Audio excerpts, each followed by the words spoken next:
What's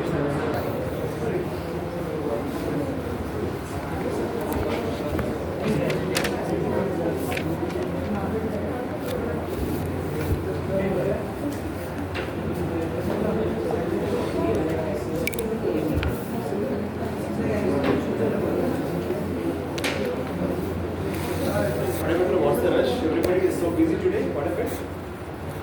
What's the rush? What was the rush today? Something rush is there? No, nothing.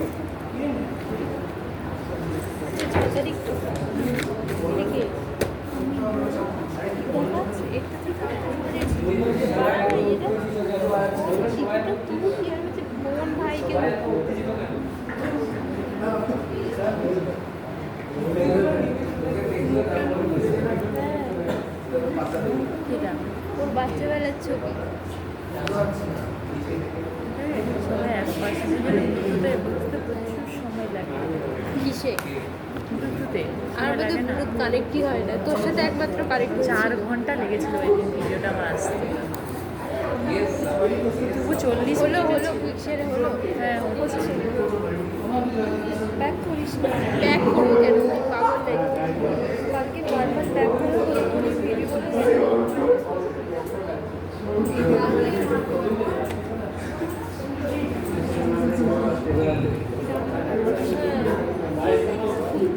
এখানে বরং বেশি মোটা লাগছে এই যাচ্ছে কিনা দেখ তো কি একটা হয়ে গেল আসছে তো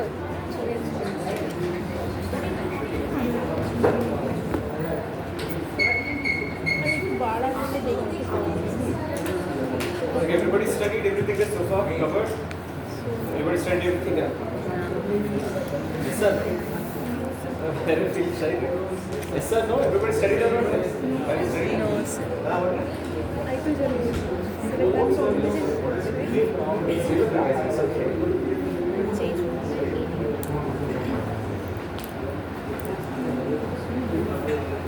স্পেলিংটা আমি শুরু কবে করে দিয়েছি এই তো क्या सोचते हो मेरे को ছজন মিলে আমার উপর এক্সপেরিমেন্ট করবে তো বলতেছি ডায়াস্টোরিকটা দেখাই যাবে দেখেছি ওটা একবার ডায়াস্টোরিকটা দেখেছিস তুই একবার দেখলাম তো কাজটা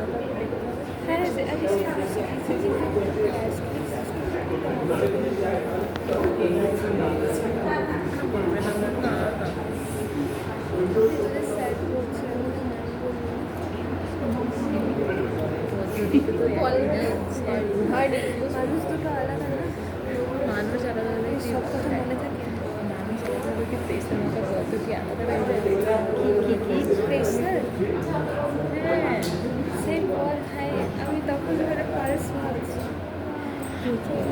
Okay, let us see the jejunum and ileum today. Okay. So jejunum and ileum are the parts of the small intestine which are most mobile. Is it or not? So duodenum is mobile or not? Duodenum is mobile or not? Immobile. Why it is immobile? Ligament of trains that will be found in the duodenal jejunal flexion. That's okay. Then what about the first part, second part, and third part? Free from peritoneum. So the peritoneum will not allow it to move freely. Okay. So the duodenum, apart from the proximal 2 or 3 centimeters of the first part, rest of the duodenum is immobile. Okay. But the proximal half of the first part will be behaving like a stomach over here. So little mobility will be present to the proximal half of the first part of the duodenum. Okay. And then followed by the jejunum and ileum will be hanged from the mesentery all the way from posterior abdominal part. Okay. Like how to compare?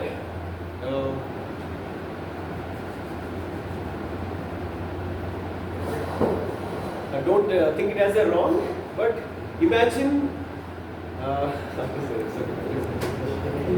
for example, if you take a skirt, right? Skirt, okay. So the skirt will be having a narrow upper portion but an elongated lower portion. Is it alright? Right? So this elongated lower portion can be spreaded, right? So the upper portion is limited, but the lower portion is like more extensive. Okay. So if this border is holding the intestine, you can freely move. Only this part is attached over here to the posterior abdominal wall, but this part is free so that you can easily move within the abdominal cavity. Would you understand? So that's why this jejunum and ileum together is about 20 feet. Is it alright? So jejunum and ileum all together, the length will be of 20 feet. Among that, jejunum will be 8 feet and ileum will be 12 feet. 20 feet, 8 feet already over, obviously 12 feet. So jejunum is about 8 feet and ileum will be about 12 feet. So you can imagine, right? 12 feet and 8 feet. But this part is a root of mesentery, which will be arising all the way from the posterior abdominal wall, will be around some 12 to 15 centimeters. Getting it alright? So here this length is about 12 to 15 centimeters, but this length will be around some 20 feet over here. Could you understand? So the proximal portion is shorter, but the distal portion of the mesentery is wider. Could you understand? Right? Right. So this much big 20 feet small intestine is fit within the small abdominal cavity because of these folds over here. Could you understand? Right?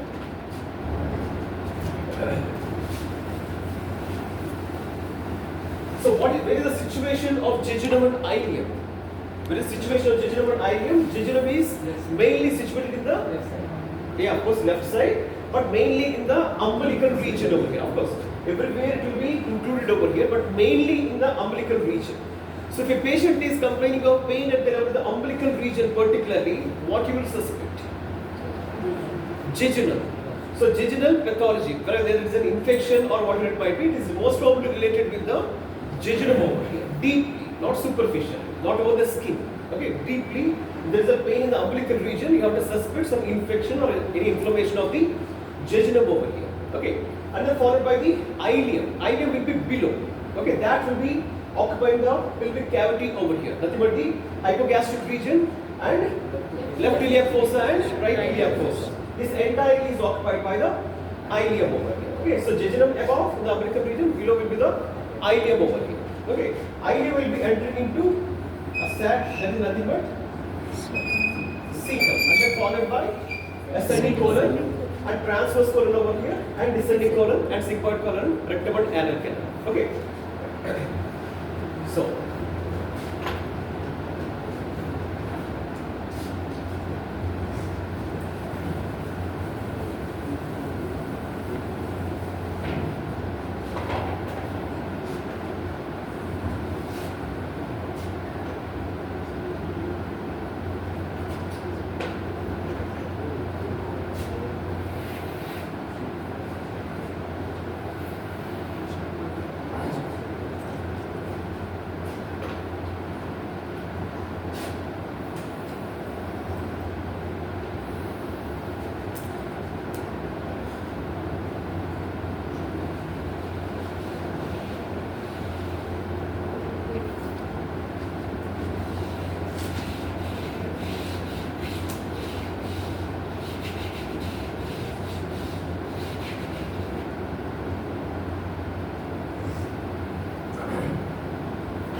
here you are supposed to understand two borders over here.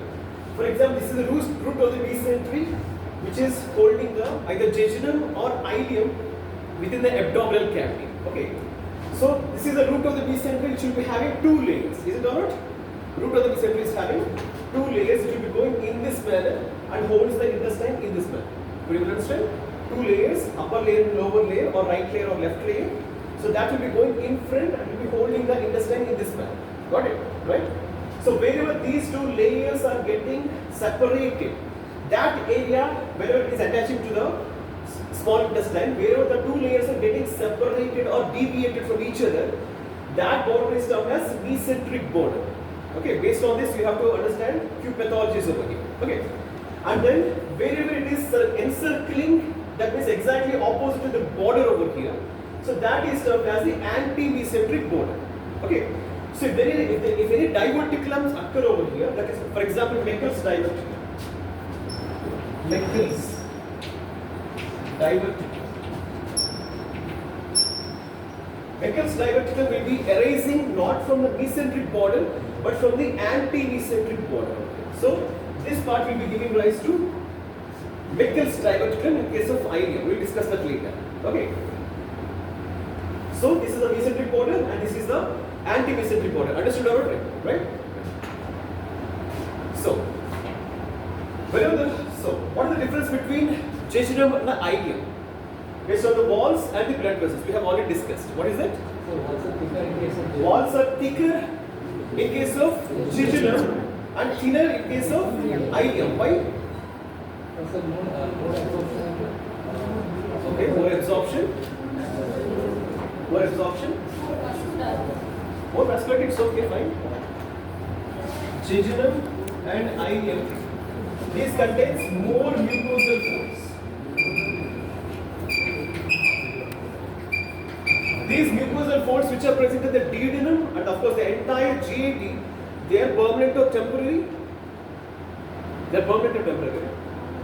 Whatever. Apart from rectum, leave about rectum. The entire GAT apart from the rectum and anal canal, leave out the rectum and anal canal. Why permanent? Why not temporary? What? Absolutely. So if something is fixed, that will lead to increase in surface area, so the absorption will be increased. Getting it or not? If there are permanent mucosal folds, circular mucosal folds, so if they are getting disappeared, so they can't increase the surface area for more absorption, right? If they are fixed, that will be leading to expansion and absorption will occur. Could you even understand or not?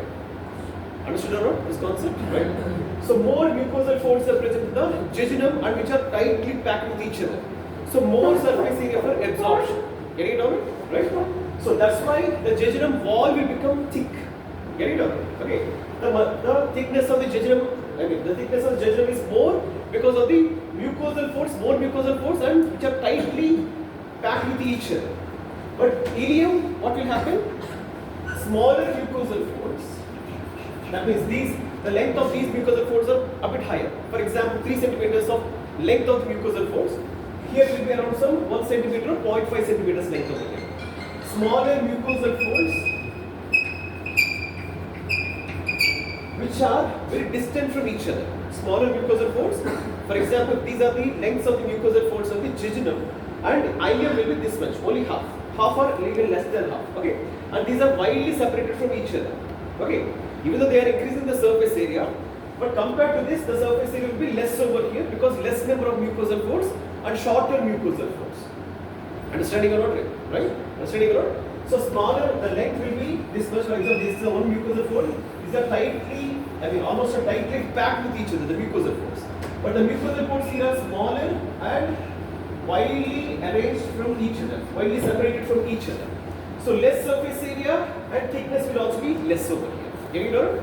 So the walls are thick over here and thin over here because of the mucosal folds over here. Getting it out? And what about the vessels?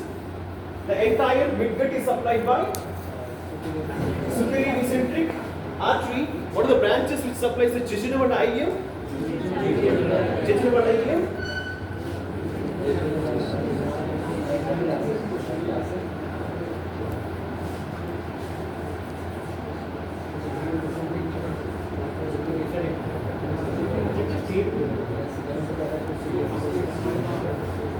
See here, the jejunum and ileum, about the blood supply, they are supplied from superior mesenteric artery by means of jejunal and iliac branches towards the left side of the superior mesenteric artery. Is it or not? But you would remember or not?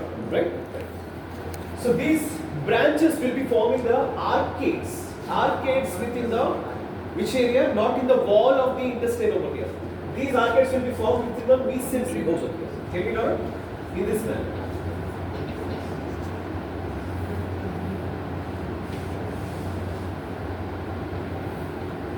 Okay. So the superior mesenteric artery will be giving rise to the branches over here, jejunal branches, and that branch, each and every branch will be dividing into multiple arcades over here. Okay, communicating with each other over here. For example, one branch is going over here, another branch is going over here, another branch is going over here. So there will be anastomosis between the adjacent branches over here, forming the arcades in this manner. Get it over? Right. And again, these will again divide and form the further branches over here, and further arcades will be produced over here. Okay, and then from the distal arcades or from the terminal arcades, they are the straight vessels. These are called vasa recta. What is the complication of this presence of this vasa recta? The vasa recta are end arteries. These doesn't have any branches over here. So if there is any block at this point, so this part of the intestine will become ischemic over here. So if there is a block over here, what will happen? If there is a block over this part, what will happen? Ischemia will occur or not? It will not occur. Because there is an anastomosis over here in this manner. So the other vessels will compensate. Okay. So whenever there is a block in the vasa recta, there is a ischemia, localized ischemia. But whenever there is a block over here, other than the vasa recta, there will not be any ischemia because the other arteries will compensate over here. Okay. So for the jejunum, maximum one or two arterial arcades will be present, but the vasa recta are longer over here. Okay, vasa recta are longer over here. And if you see, this is like a window over here. Is it not? This is like a window over here. These windows are like rectangular in case of jejunum over here, which you can see by flashing a light. I would have shown you already. Okay, I'll show you again. Okay. So these are the windows which are formed over here within the mesentery. These are rectangular in shape in case of jejunum because the vasa recta are longer over here. Getting it or not? And these vasa recta will be supplying one branch in front and one branch behind. That means one is anterior, one is posterior. Like this example. This vasa recta is supplying towards the posterior aspect of the intestinal wall, and this branch will be supplying the anterior aspect of the intestinal wall. So alternately in this manner, like this in this manner. Okay, in this manner, right? So these are longer, and in case of ileum, the arterial arteries are multiple, 3 or 4 or 5, and the vasa recta are smaller in size, producing square shape over here. Okay, square shaped windows in case of ileum over here. Understood or not? Less number of arcades, lengthier vasa recta over here. More number of arcades, shorter vasa recta over here. Okay, this is the blood supply of the jejunum and ileum over here. Got it or not? So basically, you are supposed to, whenever light is flashed over the mesentery, so these arcades you are supposed to identify. Based on the arcades also, you are supposed to differentiate the jejunum and ileum. Get it out? Not only by the thickness of the walls of the intestine, but also based on this length and these arcades, you are supposed to differentiate the jejunum and ileum clinically. Okay, not clinically, I mean the demonstratively, in the viscera. Okay. And what is the nerve supply of jejunum and ileum? Nerve supply of jejunum and ileum by means of, again,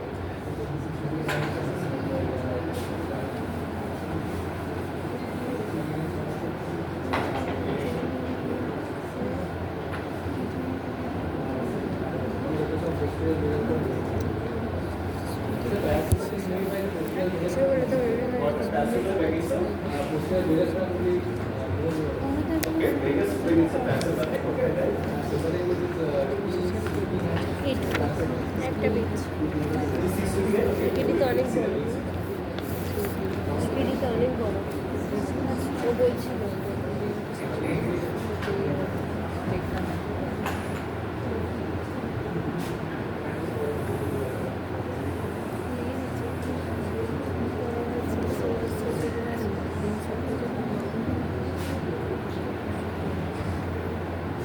সঙ্গীতে গেছি, দেখো চলে এসেছি। পুরোটা এখানে যাচ্ছে দেখাচ্ছে তো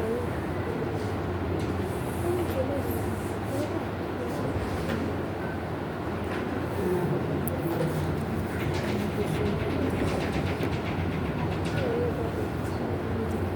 পুরোটা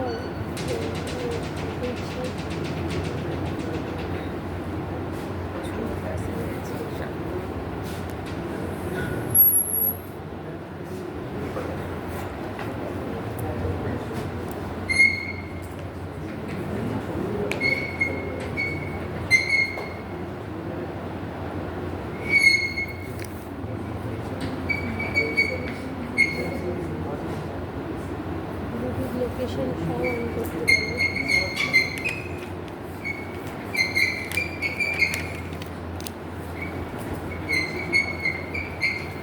Okay, you know the layers of the small intestine, is it or not? All the way from Abdomen towards the outer aspect there will be epithelium. First of all, nothing but the columnar epithelium over here. Of course, there will be mucosal folds in this manner. And then followed is the lamina propria, and then muscularis mucosa, and then followed by submucosa, and then inner circular layer and outer longitudinal layer, and then followed by the serosa. So these are the layers of the jejunum and ileum. Okay. Then how the nerves are placed over here?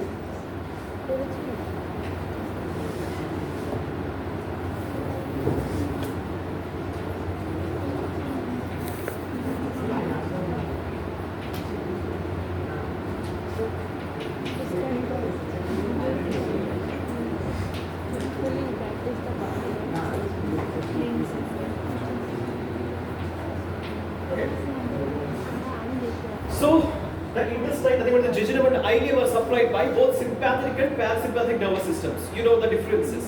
Sympathetic will be relaxing the smooth muscles over here, and of course there are no sphincters over here to contract.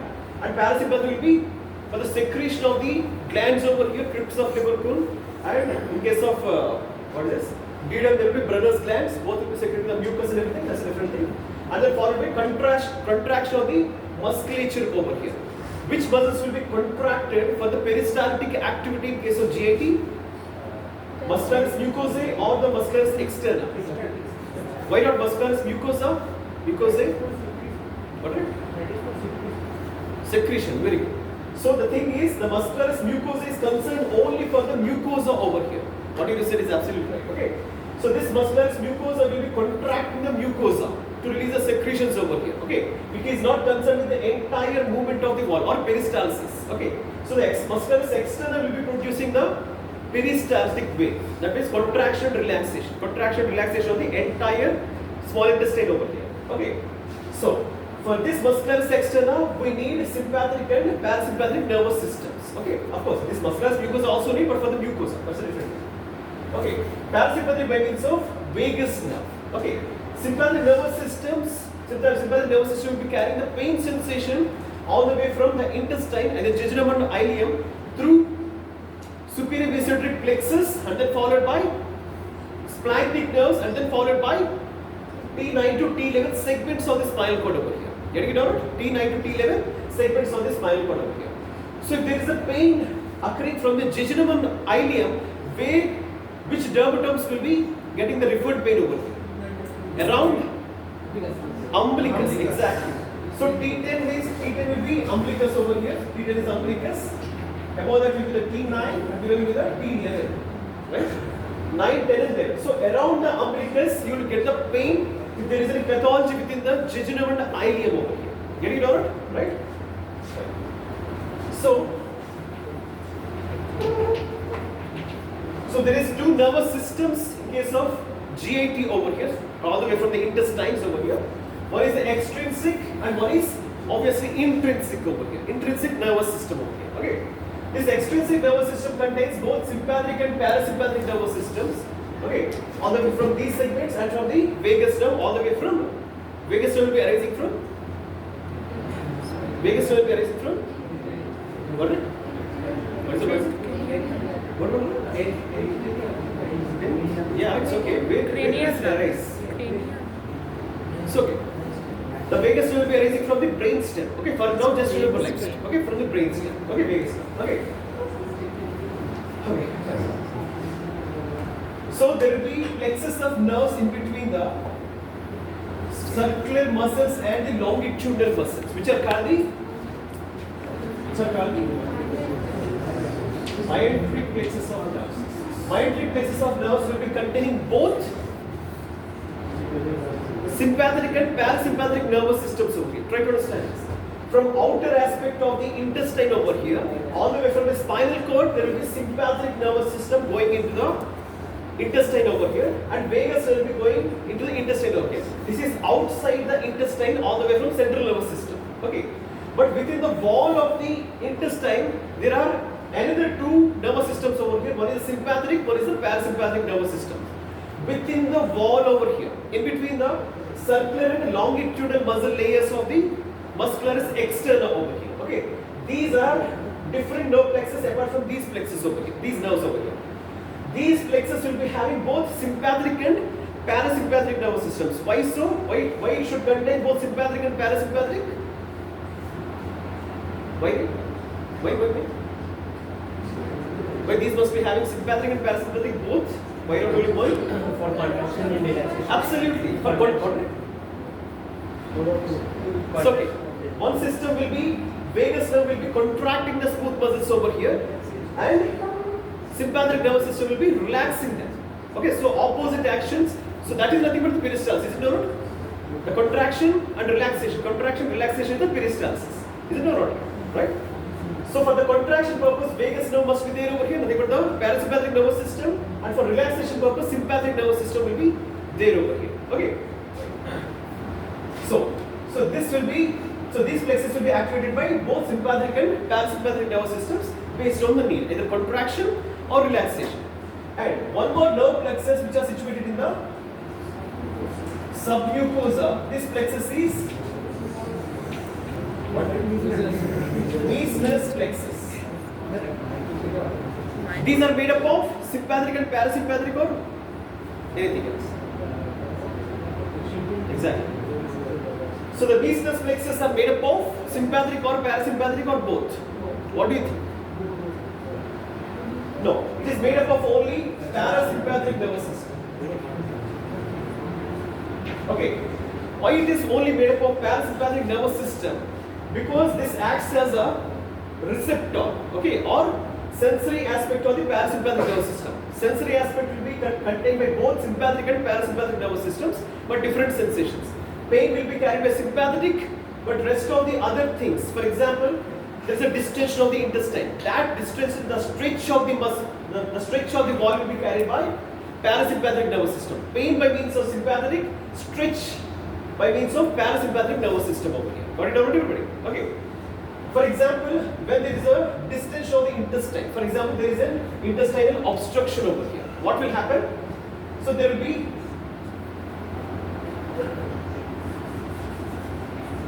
collection of the food or fecal matter, whatever it might be, proximal to this obstruction over here. Is it not?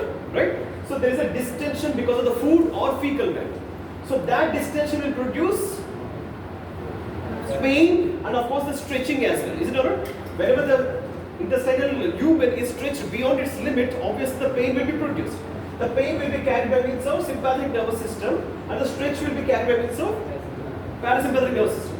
The thing over here is the Meissner's plexus are in communication with both sympathetic and parasympathetic nervous systems of the myotic plexus over here.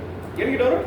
So this parasympathetic nervous system, nothing but the Meissner's plexus, are in communication with both sympathetic and parasympathetic nervous systems within the myotic plexus over here. Getting it alright?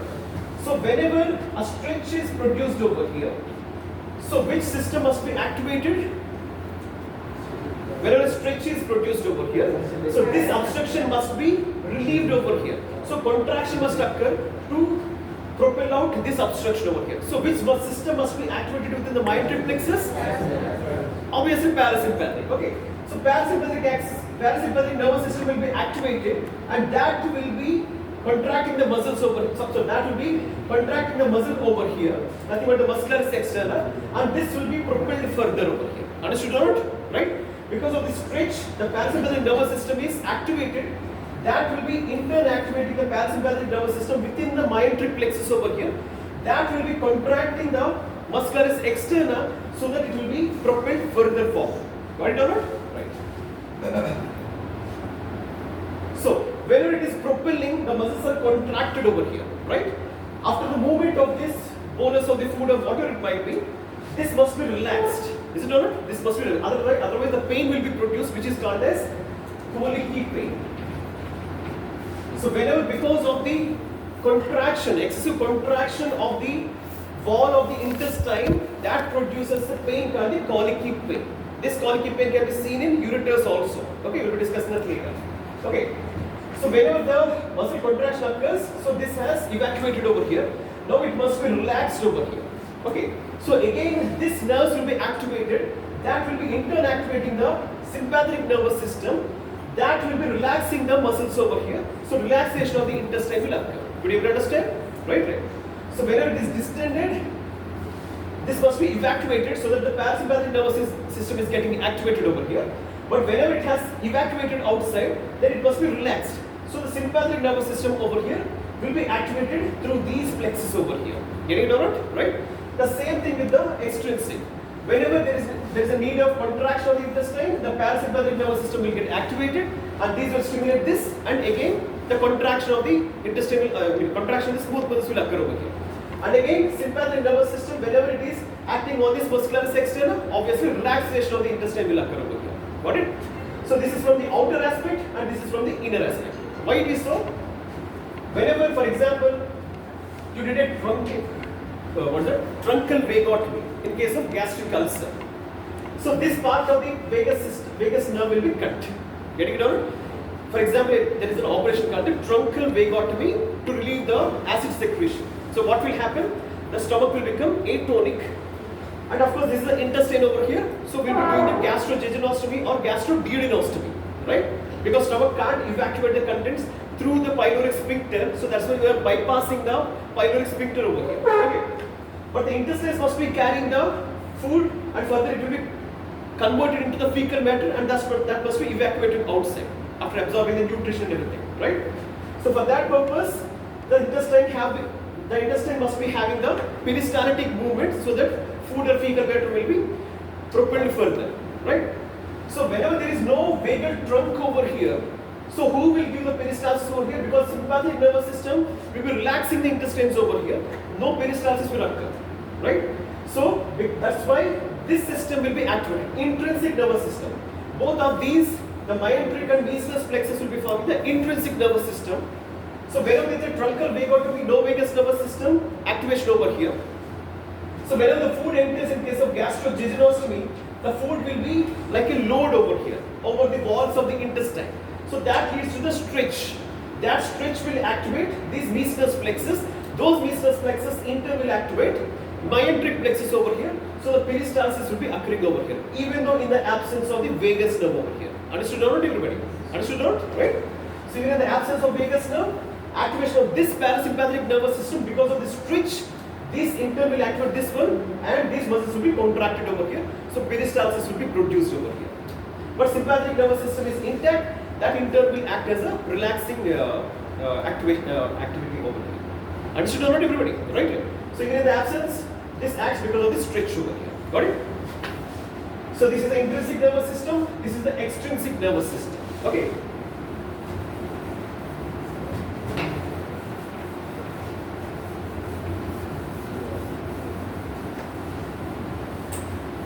For example, a patient of had some 6 years or 10 years of age. That means pediatric age group. Pediatric age group. The patient has been having fever and loose motions. Okay. Initially for about 3 to 4 days or 5 to 6 days, or take it as 7 days. Okay. And later on, the loose motions have been stopped and vomitings have been started. Okay. So initially there is a pediatric age group of around some 6 years or something. Came to the pediatrics OPD with the complaints of fever and loose motions. Okay. And then later on, after a few days, this both are for about 7 days, for example. Keep it as 7 days, 1 week. Okay.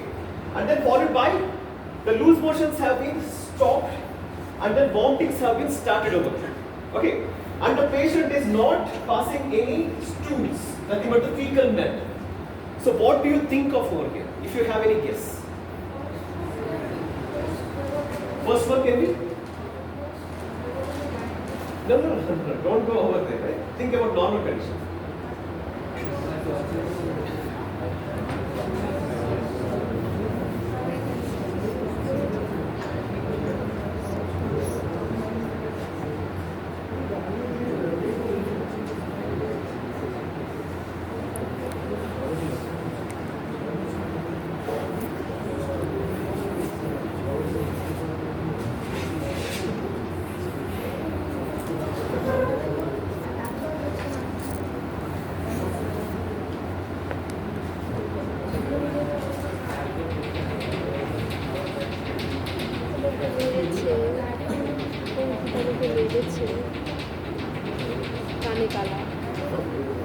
Okay, I'll tell you the answer. It's a bit complicated. Okay.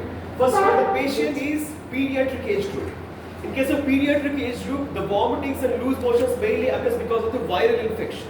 Okay, not because of the bacterial infection, but because of viral infection. Secondary bacterial infection might be there, but mainly in case of children, because of the less immunity, viral infections are common in case of children.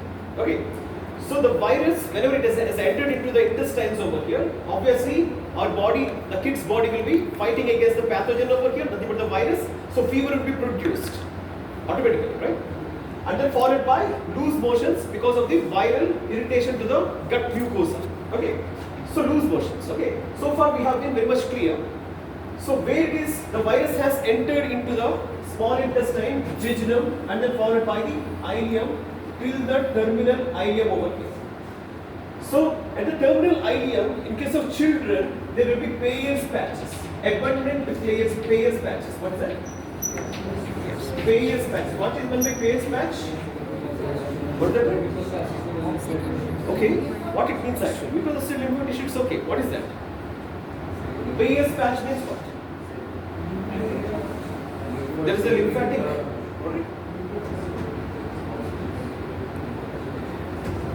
Lymphatic nodule, lymphatic follicle, Peyer's patch. What is the difference? Lymphatic nodule, lymphatic follicle, Peyer's patch, and tonsil. What is the difference between all these things? So, lymphatic nodule means. Okay, I'll give a point. What is it?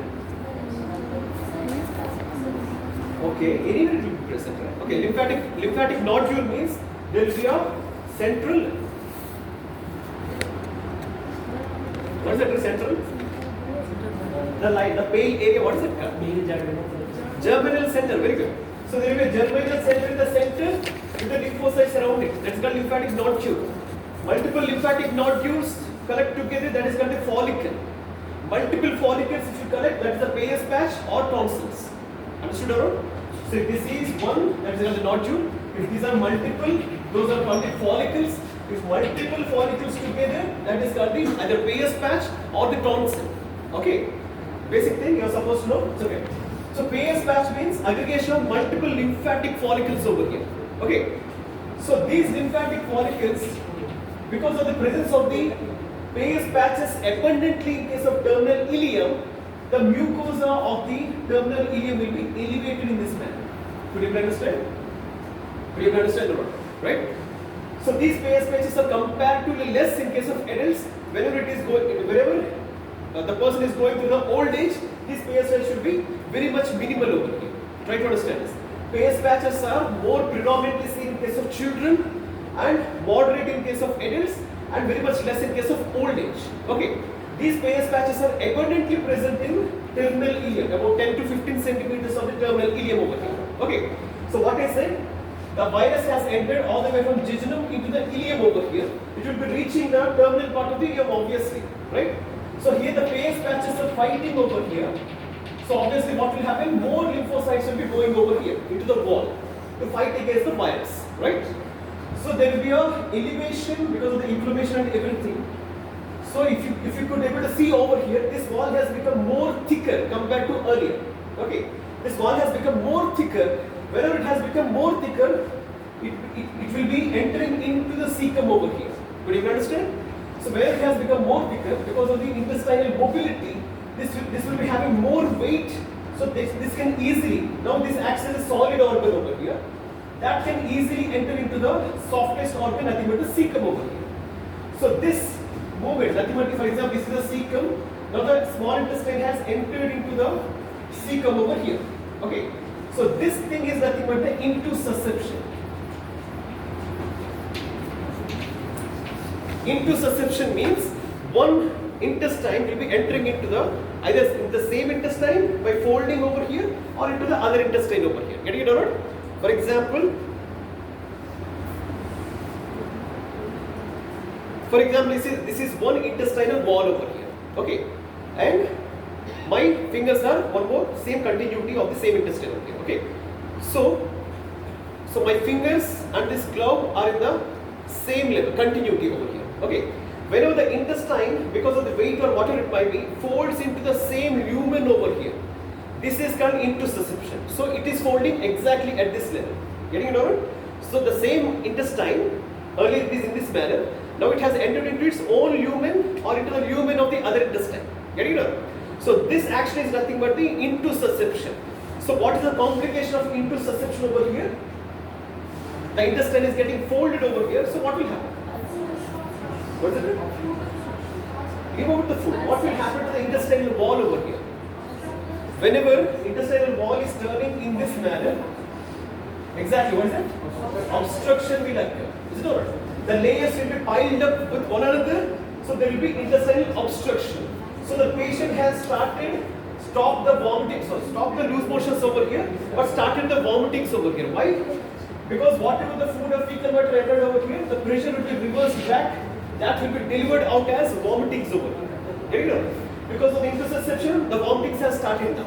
Okay, and the patient has stopped passing the normal stools also. Deep about loose motions, even normal stools also the patient is not passing. Even the flatus also. Flatus means the gas which will be leaked outside through the anal canal. Even that also has stopped over here. So by this you can understand. Whenever there are vomitings and absence of stool and flatus, flatus. Whenever there is absence of stool and flatus formation, definitely there is an intestinal obstruction. So it is more common in case of children rather than in case of adults and elderly people. Could you understand? So because of the Peyer's patches, because there actually is more in case of children, there is a solidified formation of the terminal ileum over here. That will be entering into the cecum. That leads to the obstruction of the terminal ileum. That leads to the vomitings and absence of the stool and flatus formation over here. By this, what you are supposed to understand, the terminal part of the ileum will be having more Peyer's patches in case of kids, and that leads to, because of the fight, in case of certain children, that leads to intussusception. Got it or not, everybody? Understood or not? Right?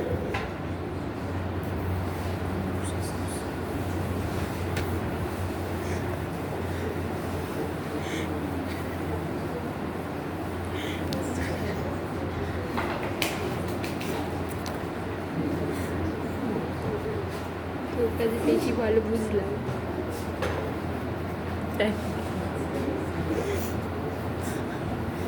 এই কাজই করতে বলবো। So the patient is not passing stools or flatus in case of adults or elderly people also. What do you think? Intestinal obstruction, that's it.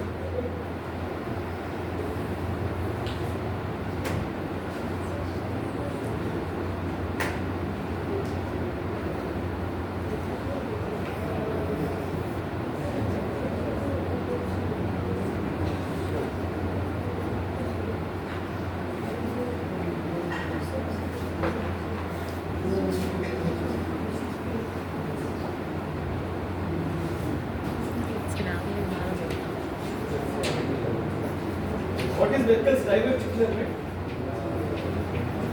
Meckel's diverticulum. Let us see what is Meckel's diverticulum. Anybody? Already it would have happened in the embryology classes. So you are masters. So you have to tell me. What? Remnant of vitro-intestinal duct. Okay. For example, this is the foregut and this is the midgut over here. And midgut will be connected to the yolk sac by means of a vitro-intestinal duct. Okay. That is the hindgut over here. In case of embryology. Okay. These are foregut, midgut and hindgut over here. That will be connected to the extraembryonic yolk sac through a vitreointestinal duct over here. So obviously this yolk sac will be lost over here, and in case of certain children, the proximal part of this vitreointestinal duct will be remained there. Okay, that is nothing but the Meckel's diverticulum. Okay, getting it alright? Because it is passing through the umbilicus, so a connection might be occurring in between the umbilicus and this which entry? The closed end of the diverticulum by means of a fibrous tissue over here. So this is that fibrous tissue. Try to understand this. Okay. Where does the Meckel's diverticulum is present? Meckel's diverticulum. What is diverticulum? It is an intestinal wall. Loop will be emerging outwards over the which border? Anti-mesenteric border over here from the wall, and that will be protruding out grossly. But embryologically, it is a remnant of the vitreointestinal duct over here. Okay. So this will be connected to the umbilicus by means of a fibrous tissue over here. Okay, just normal calculation. So where does this Meckel's diverticulum is present? About 2 feet proximal to ileocecal junction. This is a short note. Okay, Meckel's diverticulum is a short note. So this will be occurring generally about 2 feet out of 20 feet. 2 feet proximal to the ileocecal junction over the anti-mesenteric border, about 2 inches of size. What is that? 2 inches of size, 2 inches of length. Okay. So 2 feet away from the ileocecal junction, all the way from the ileum over the anti-mesenteric border over here, about 2 inches in length. So what might be the complications because of the presence of this Meckel's diverticulum? What might be the complications? So this Meckel's diverticulum is a part of the ileum, so it will be containing which epithelium? Columnar epithelium, obviously. So sometimes it will be having oxyntic cells or pancreatic cells over here. So what might be the complication if the oxyntic cells are present over here? Secretion of hydrochloric acid. So these oxyntic cells, if they are present, that will be secreting hydrochloric acid. What might be the complication? There is hydrochloric acid secretion within this Meckel's diverticulum. Absolutely. So because the small intestines are almost all neutral in pH, so that means alkaline, not acidic over here. It is not stomach to tolerate the acidic impaction over here. But because it is a small intestine, part of the small intestine, this acid secretion will be leading to the ulcer of the Meckel's diverticulum. That further forms the perforation over here. So whatever the turning of the food material into fecal matter, not yet fecal matter is formed over here. Fecal matter will be formed over here. So it is slowly turning into the fecal matter over here. That will be entering into this, and through this perforation it will be leaked into the peritoneal cavity, leading to peritonitis over here. What is it? Okay. So that is the complication of the Meckel's diverticulum. Okay.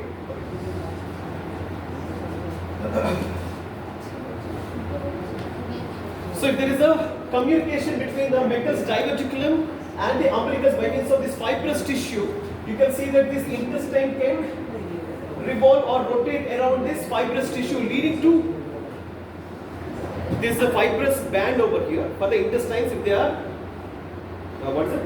coiled around it, for example, wrapping around it, what will happen? Intestinal obstruction again. So what are the complications of the presence of this fibrous tissue? If the small intestine is wrapping around this fibrous tissue, that leads to intestinal obstruction. If there is no connection between the Meckel's diverticulum and the umbilicus over here, only the perforation is a complication over here. Understood or not? Right? May or may not present. Chances are there. Okay, may or may not present. Okay. So this is about the Meckel's diverticulum. Okay, Meckel's diverticulum is a short nose. Okay.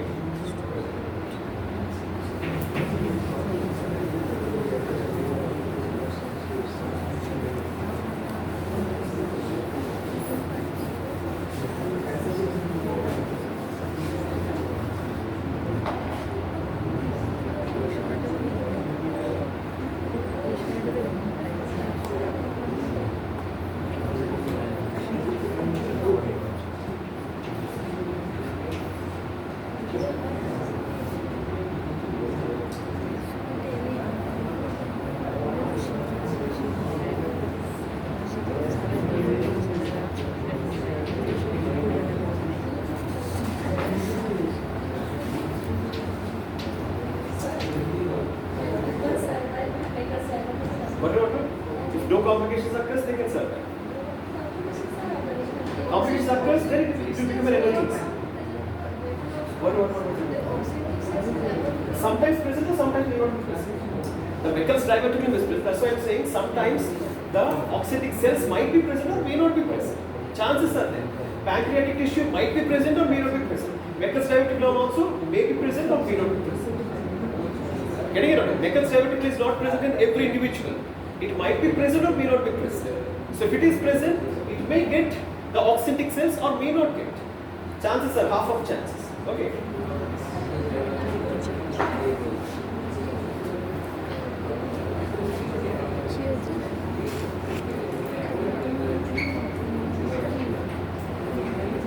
বলতে না পারে কেন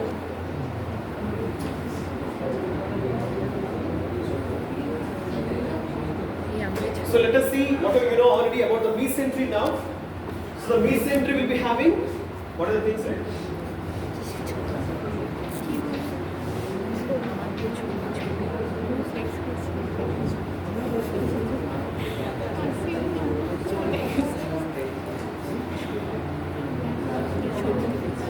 কি ছবি সেটা তুললি না বল আবার হ্যাঁ বলছিস নির্লজ্জের মতো Okay, let us see a little about the mesentery. Okay, you are supposed to know a little about mesentery, okay, because mesentery is the nothing but the posterior wall. What's that? Parietal peritoneum folding into the abdominal cavity and will be holding the entire small intestine. Okay, so the root of the mesentery will be having two layers over here, which are obliquely directed all the way from left side of L2 vertebra, and then it will be extending downwards obliquely in the right sacroiliac joint. So this is the extent of the root of the mesentery. Root always means, for example, what's the root means? Exactly, all is okay.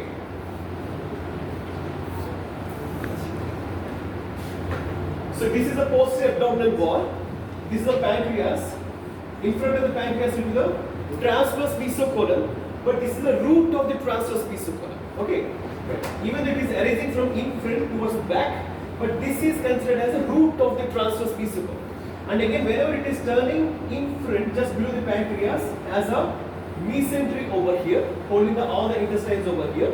So this part is termed as the root of the mesentery. So the roots belongs towards the posterior abdominal wall. Getting it or not? Roots of the transverse mesocolon, roots of the mesentery, or root of the sigmoid mesocolon, everything belongs to the posterior abdominal wall. Okay. So this is the root which is attached to the posterior abdominal wall, which contains two layers. One is right layer, one is left layer, and one is upper layer, one is lower layer. Got it? Right layer, this is facing towards the right side, and this layer is facing towards the left side. And one is above, one is below. Right layer and above layer or upper layer, left layer or lower layer. And this will be expanding on all the sides and will be holding all the small intestines over here. Get it or? So this is the length of the root over here, which should be around 15 centimeters or 12 to 15 centimeters. Okay. And this is the breadth. For example, if it is extending in this manner and holding a small intestine over here. So this is the breadth of the mesentery over here. So the root, this is the length of the root over here, and this is the breadth. But you understand? This is the breadth. Whenever it is holding this part of the intestine, this is the breadth of the mesentery over here. But you understand?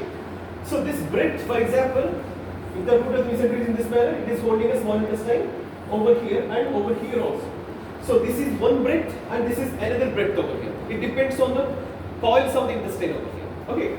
So this might be around some 20 centimeters, this might be around some 15 centimeters again. Okay. So the breadth varies over here. You know, the breadth varies, depends on the coils of the intestine. So the breadth will be 20 centimeters, almost in the middle of the entire 20 feet of the intestine over here. Get it or not? So the breadth will be maximum at the middle of the entire intestine, entire coil of the intestine. After 20 feet in the middle, there will be 20 centimeters breadth of this mesentery over here. Get it or not? The free border. Free border means whenever this is attached to the intestine, this border is called the free border over here.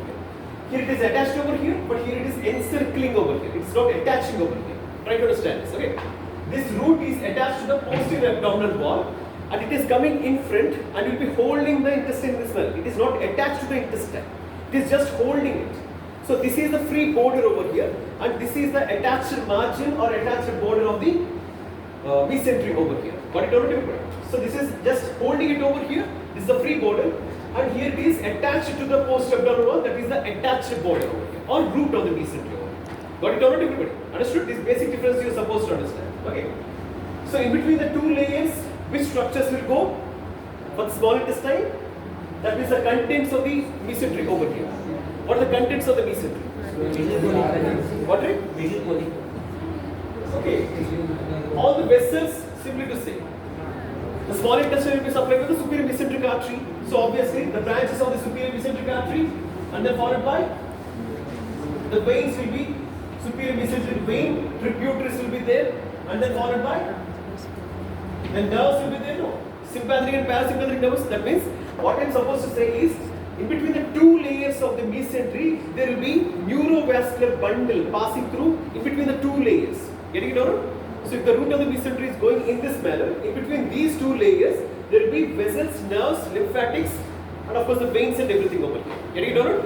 So the purpose of the mesentery or the mesocolons, whatever it might be, everything will be carrying the blood vessels and nerves towards the target organ over here. Try to understand this. Okay. These are not outside. They might be arising outside. Superior mesenteric artery is outside the mesentery, but the branches will be entering in between the two layers. Is it or not? For example, the aorta, will be passing over here. Is it or not? So, for example, superior mesenteric artery will be arising over here. It will be going outside the or retroperitoneal. It will go, but the branches will be entering through the two layers, in between the two layers of the mesentery over here. Understanding or not? The main roots are, that is the main arteries are outside the mesentery, but the branches will be entering in between the two layers of the mesentery over here. Got it or not? Right?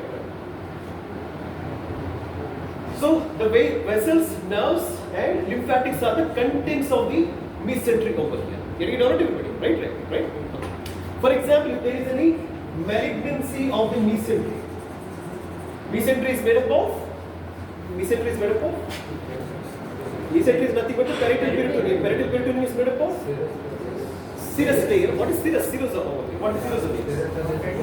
Serous means epithelium. Which epithelium? Squamous epithelium, not columnar. Okay.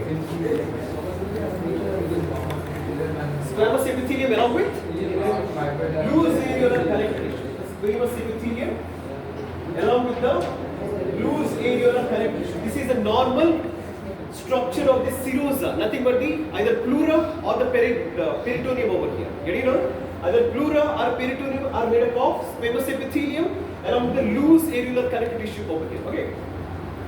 So, if there is a malignancy of the mesentery over here, how to identify?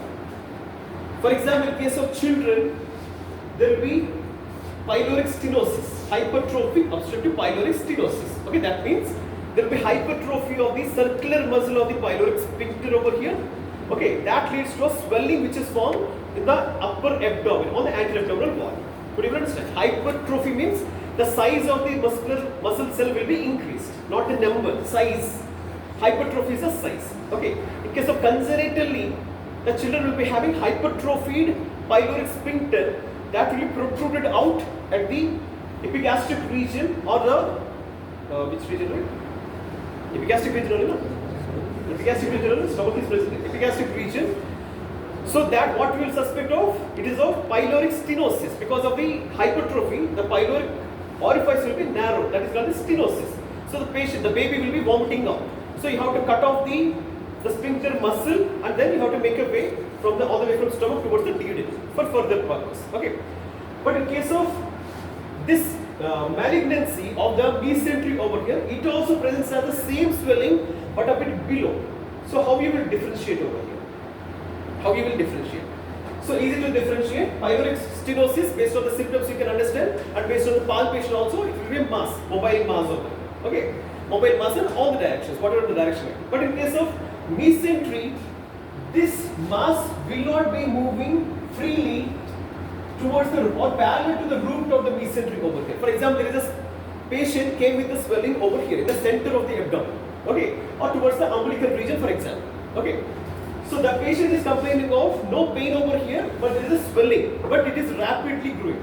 Rapidly growing. Okay. Rapidly growing mass will be most probably malignance. Okay. So whenever you are trying to palpate it, so this you have to hold the mass over here, over the abdomen, and you have to move it horizontally and vertically. Whenever you are moving it horizontally, it will be freely movable because the mesentery can move on this side or that side because intestines will be moving. Is it not? Intestines can be moved here and there, so the mesentery can be moved easily. Okay. So whenever you are, this is attached to the mesentery now. So if you move the mesentery, so this mass will be moving horizontally very freely. But because it is attached over here, it can't move above and below. Could you even understand? Could you even understand, right? So for example,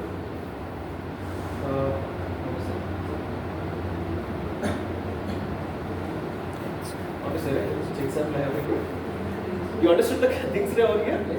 Right? So whenever it is parallelly over here, it can't move freely over here. But here it can move freely because it is a free border over here. Could you understand? Here it is attached border, so you can't move parallel to the border over here. But horizontally you can move freely. Based on this you can understand it is attached to the mesentery over here. Could you understand or not? Understood or not? So based on this you can identify this as the malignancy which is present in the mesentery over here. Okay, got it down?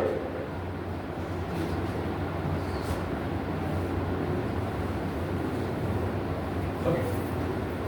So whenever the two layers are present over here, so this layer will be continuous on the right side and will be forming, for example, this layer, right-sided layer, look at the region of the abdomen over here. Okay. So the upper layer, whenever it is going towards the right side, it will be continuous with, what is it? Exactly, paracolic gutter, because this layer is going towards the ascending colon over here and will be plastering the ascending colon towards the post-abdominal wall, so and forming the paracolic gutter over here. So the right layer will be forming right paracolic gutter and left layer will be forming left paracolic gutter towards the left side, and further downwards it will be giving rise to sigmoid mesocolon. Sigmoid mesocolon. Above is the great omentum, lesser omentum and everything. Below in the middle part of the abdomen will be mesentery over here. And further downwards here will be the sigmoid mesocolon. These are the folds of the peritoneum all the way from above downwards. We have already discussed. Is it not? Right? So these are the extensions of the mesentery over here. Mesentery is not only holding the small intestine over here, but also extends towards the right side and forming the right paracolic gutter, extends towards the left side, forms the left paracolic gutter along with the sigmoid mesocolon over here. Okay, right or not?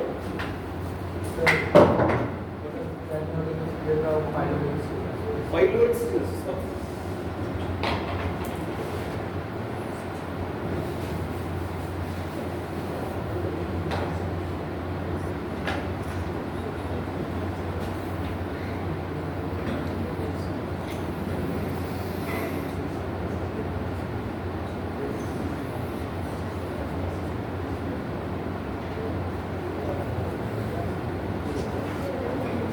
So for example, this is a stomach, okay? The esophagus, abdominal part of the esophagus, and this is the stomach over here, and this is the pyloric antrum, pyloric canal, and pyloric orifice over here. Okay? In case of children, certain children, there will be hypertrophy of the circular muscle of the pyloric sphincter over here. Hypertrophy. Okay? Normally for the individuals it will be in this manner, but here it will be hypertrophy. Okay?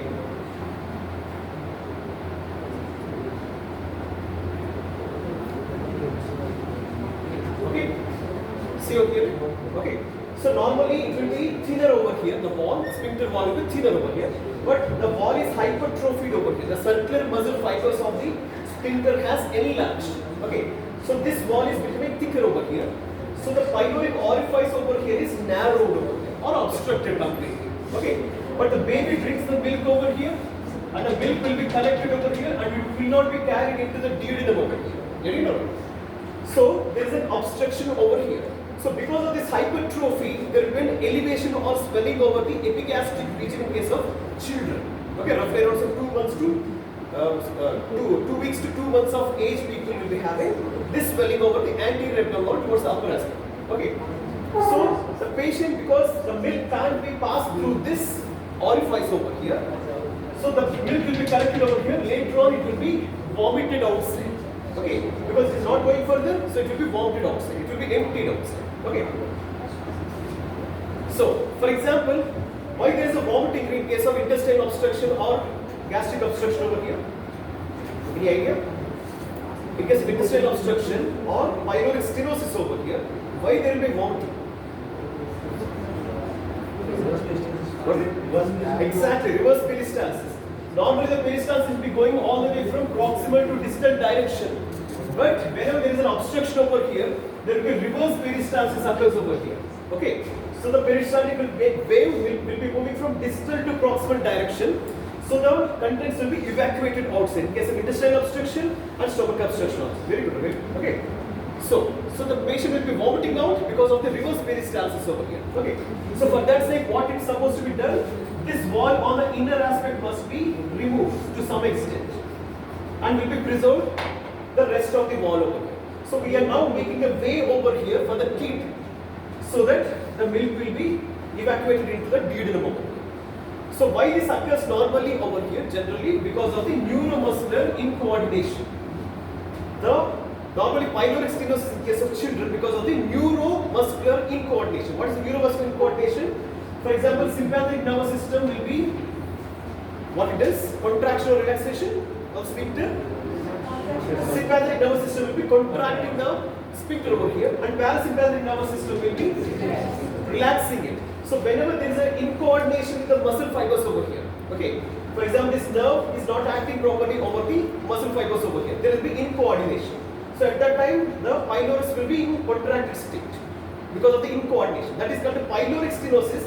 But if there is any hypertrophy of the muscle wall over here, that is called the hypertrophic obstructive pyloric stenosis. Got it or not? Okay, understood or not? Right? So this occurs in case of children generally. Okay, got it or not? Understood or not?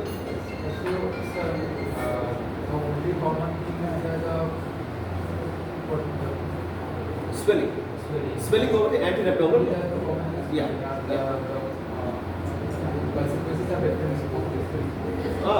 What is it? They are also vomiting happens, but here hypertrophy and there no hypertrophy. Okay, the neuromuscular incoordination, no hypertrophy, but here is a hypertrophy. That's the extra added feature. That's all. That's all. But the narrowing of the pyloric orifice is constant. Got it? Here there is a hypertrophy. That's why there is a narrowing of the pyloric orifice.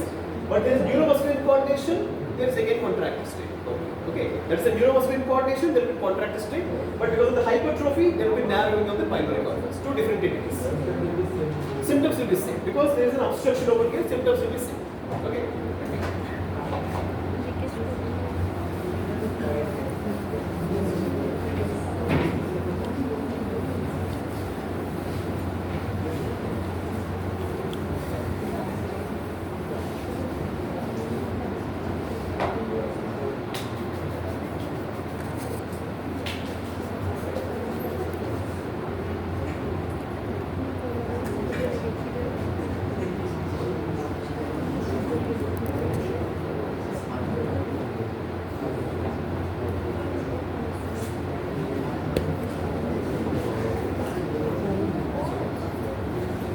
Anything I left for nervous system, blood supply, venous drainage.